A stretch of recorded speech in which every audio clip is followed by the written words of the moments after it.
Welcome students, welcome to knowledge কোচের এই নতুন ক্লাসে তোমাদের সবাইকে স্বাগত। তোমরা সবাই জানো 8 ডিসেম্বর একটা ফর্ম ফিল আপ শুরু হয়েছে পিএসসি ক্লার্কশিপের। এই ফর্ম ফিল আপের পর যে পরীক্ষা হবে সেটা দুটো পার্ট হবে, পার্ট 1 এবং পার্ট 2। পার্ট 1-এর মধ্যে দেখো একটা ইম্পর্টেন্ট পার্ট সেখানে রয়েছে, সেটা হলো জেনারেল স্টাডিজ 40 নম্বরের জেনারেল স্টাডিজ এখান থেকে পড়বে। এই যে জেনারেল স্টাডিজ পড়বে তার দেখো একটা অংশ রয়েছে elementary knowledge of Indian history, অর্থাৎ ভারতের ইতিহাসের সম্বন্ধে এখান থেকে প্রশ্ন আসবে, সেগুলো অ্যান্সার করতে হবে। এই জন্য কিছু অনলাইনার এখানে নিয়ে এসেছি যেগুলো বরাবরই পরীক্ষার জন্য ইম্পর্টেন্ট হয়ে থাকে। পরীক্ষাতে আমাদের আগের যে পরীক্ষা হয়েছে সেখানেও এখান থেকে প্রশ্ন এসেছে, এর উত্তর করতে হয়েছে। এখানে আমরা যেগুলো নিয়েছি সেগুলো কিছু অনলাইনার নিয়েছি, এইগুলো আমরা এখানে আলোচনা করি। তাহলে চলো প্রশ্নগুলো দেখে নেওয়া যাক। যেমন ধরো এখানে general studies elementary knowledge of Indian history, অর্থাৎ ভারতের ইতিহাসের কিছু অনলাইনার এখানে আমরা দেখব। প্রথমে রয়েছে সিন্ধু সভ্যতার বৃহৎ শস্যাগার হরপ্পায় আবিষ্কৃত হয়। সিন্ধু সভ্যতার বৃহৎ শস্যাগার হরপ্পায় আবিষ্কৃত হয়। তাহলে শস্যাগার কোথায় আছে? হরপ্পাতে। আর স্নানাগার, এই যে দেখো 2 নম্বরে সিন্ধু সভ্যতার বৃহৎ স্নানাগার মোহনজোদারোতে আবিষ্কৃত হয়। তাহলে শস্যাগার হলো হরপ্পাতে এবং স্নানাগার হলো মোহনজোদারোতে। এটাই কনফিউশন হয়ে যায় পরীক্ষার্থে, কিন্তু তোমরা মনে রাখবে যে শস্যাগার হরপ্পাতে এবং স্নানাগার মোহেনজোদারোতে। মোহেনজোদারো কথার অর্থ হলো মৃতের স্তূপ। তারপর 4 নম্বর হচ্ছে উপনিষদের অপর নাম কি? বেদান্ত। ঋগ্বৈদিক যুগের সভ্যতা পিতৃতান্ত্রিক এবং সিন্ধু সভ্যতা ছিল মাতৃতান্ত্রিক, অর্থাৎ ঋগ্বৈদিক যুগের সভ্যতা পিতৃতান্ত্রিক ছিল এবং সিন্ধু সভ্যতা ছিল মাতৃতান্ত্রিক। 6 নম্বরে দেখো আর্যদের ব্যবহৃত দুটি মুদ্রার নাম যদি জানতে চাওয়া হয় তাহলে সেটা হলো নিষ্কা এবং মোনা, এই দুটো হলো আর্যদের ব্যবহৃত দুটি মুদ্রা। 7 নম্বরে দেখো শেষ তীর্থঙ্কর, ইনি হলেন মহাবীর।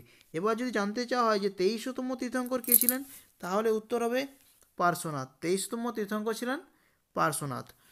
9 নম্বরে দেখো তোমাদের জন্য যে অনলাইনে রয়েছে সেটা হলো যে মহাবীরের জন্ম আনুমানিক 540 খ্রিস্টপূর্ব বৈশালীর উপকণ্ঠে কুন্দপুর বা কুন্দগ্রামে।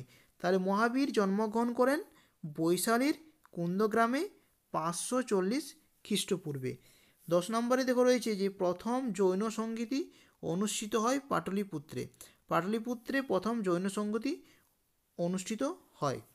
এবার যদি জানতে চাই যে তীর্থঙ্কর কথার অর্থ কী, তাহলে সঠিক উত্তর হলো মুক্তির পথ নির্মাণকারী, এটা হলো তীর্থঙ্কর কথার অর্থ। দেখো প্রথম জৈন সংগীতি আমরা জানলাম পাটলিপুত্রে হয়েছিল। আর যদি বলা হয় দ্বিতীয় জৈন সংগীতি কোথায় হয়েছিল, তার জন্যে দেখো দ্বিতীয় জৈন সংগীতি অনুষ্ঠিত হয় গুজরাতের বলভিতে। এরপরে এটা হলো আমরা পড়লাম মহাবীর, জৈন ধর্ম এবং জৈন সংগীতি সম্বন্ধে। এবার আমরা আসছি গৌতম বুদ্ধের জন্ম হয় 567 খ্রিস্টপূর্ব কপিলাবস্তুর কাছে লুম্বিনী উদ্যানে। তাহলে গৌতম বুদ্ধের জন্ম হয় 567 খ্রিস্টপূর্ব কপিলাবস্তুর নিকটে লুম্বিনী উদ্যানে, এটা হলো জন্ম। এবার প্রয়াণ কোথায় হয়েছিল? তিনি মারা গিয়েছিলেন 487 খ্রিস্টপূর্ব মল্ল রাজ্যের রাজধানী কুশীনগরে। তাহলে গৌতম বুদ্ধের জন্ম এবং প্রয়াণ আমরা জানলাম, তার সাথে সাথে এটাও জানলাম যে মল্ল রাজ্যের রাজধানী কী ছিল? কুশীনগর। এখানে একটা পয়েন্ট জানা হয়ে গেল যে মল্ল রাজ্যের রাজধানী ছিল কুশীনগর। এবারে গৌতম বুদ্ধের থেকে যে প্রশ্নগুলো ইম্পর্টেন্ট সেটা দেখো। 14 নম্বরে রয়েছে যে বৌদ্ধ ধর্মের প্রধান ধর্মগ্রন্থ ত্রিপিটক। আমরা সবাই জানি যে বৌদ্ধদের প্রধান ধর্মগ্রন্থ হলো ত্রিপিটক, এটি পালি ভাষায় রচিত। এই প্রশ্নটা প্রতিবারই খুব ইম্পর্টেন্ট প্রশ্ন এটা, যে ত্রিপিটক কোন ভাষায় রচিত? এর উত্তর হবে পালি ভাষায় রচিত। বৌদ্ধ ধর্মের রিলেটেড আরও যে প্রশ্ন, যে বৌদ্ধ যে 4টা সংগীতি হয়েছিল সেগুলো কোথায়, সেই সম্মেলনগুলো কোথায় অনুষ্ঠিত হয়েছিল? দেখো সেগুলো আমরা এখানে জানবো। যেমন ধরো প্রথম যে বৌদ্ধ সংগীতি সেটা কোথায় হয়েছিল?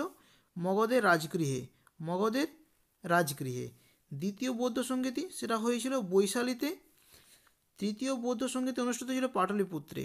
ইম্পর্টেন্ট যেখানে যেটা হলো যে এই তৃতীয় যে বৌদ্ধ সংগীতি অনুষ্ঠিত হয়, যে সম্মেলন হয়েছিল সেটা অশোকের সময় হয়েছিল।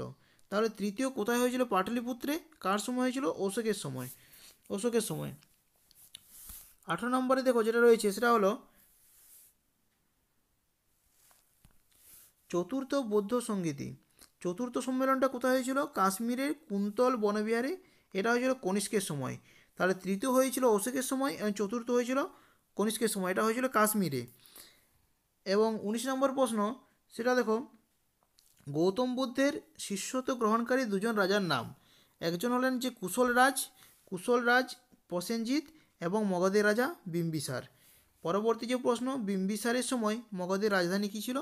রাজগৃহ ছিল বিম্বিসারের সময় মগধের রাজধানী। তাহলে এই যে প্রশ্নগুলো আমরা জানলাম, আমরা প্রথম থেকে জেনে আসছি হরপ্পা মহেঞ্জোদারো, ওই জায়গা থেকে একদম গৌতম বুদ্ধ এবং আমরা জৈন ধর্ম সম্বন্ধে জানলাম। আজকের ক্লাসে এতটাই। এগুলো খুবই ইম্পর্টেন্ট প্রশ্ন পরীক্ষার পয়েন্ট অফ ভিউ থেকে। যদি ক্লাসটি ভালো লেগে থাকে তাহলে চ্যানেলটি অবশ্যই সাবস্ক্রাইব করো। Thank you.